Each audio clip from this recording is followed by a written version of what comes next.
We go now to the Caribbean, from where our colleague Daisy Toussaint tells us how the government of the Dominican Republic shows its double standards in international politics and human rights. Let's see. The Dominican state is denounced by international organizations for racism and persecution against Haitians and people of African descent. The government described this as foreign interference.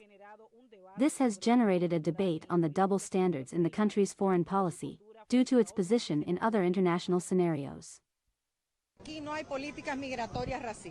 There are no racist migratory policies here, so let those international organizations say what they want to say, but let them really respect national sovereignty and our policies, which have never been detrimental to immigrants, no matter where they come from. They act according to their convenience, for example with the racist policy of persecution of Haitian citizens in the Dominican Republic, what they call the migration policy of the Dominican Republic, but from the Afro-activism we define it in this way, as a totally racist policy. When any person in the world speaks of respect for the human rights of black people in the Dominican Republic, they immediately call for the application of the Constitution and the application of international law. The Dominican government has shown a selective disposition to accept or reject what it considers foreign interference.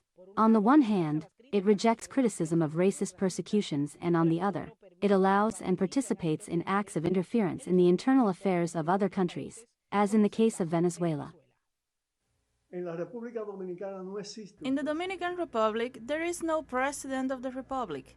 There is a colonial governor who made common cause with the neo-fascist project of Guaidó, under the tutelage of the United States of America, and who later, as a tiger that does not change its stripes, repeats history by supporting the neo-fascist project with two notorious CIA agents at the head.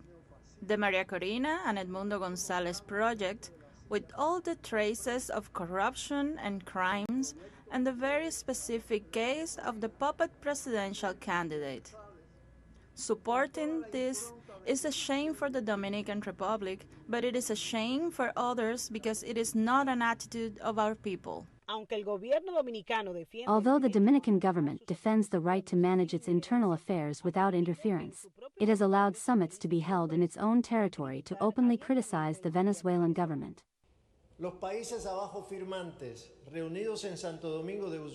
The signing countries, gathered in Santo Domingo de Guzman, make a firm call for reason and sanity in Venezuela. We urge that democratic principles be respected, as well as the human rights and fundamental freedoms of all Venezuelans, and in particular the right to demonstrate peacefully and to exercise freedom of expression. We are concerned that this is not the reality in Venezuela.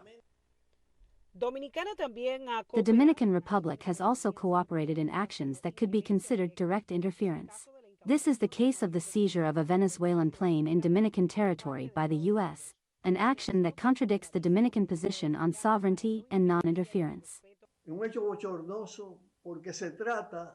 It is a shameful act, because it is the seizure or the authorization of the seizure in Dominican territory of a Venezuelan airplane that belongs to the Venezuelan Bolivarian Revolution, authorized by the Dominican authorities and stolen from the Venezuelan state.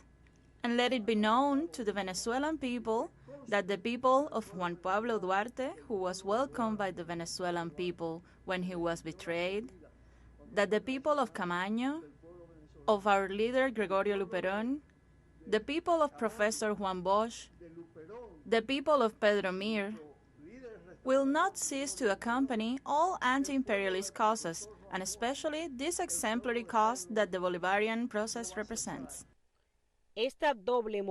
This double standard not only undermines the credibility of the Dominican Republic on the international stage, but also raises questions about its priorities in terms of human rights and respect for the sovereignty of other nations. While every country has the right to defend its interests, coherence in foreign policy is key to maintaining a respected and consistent position in the global community. Para teleSUR, Daisy Toussaint, República Dominicana. And now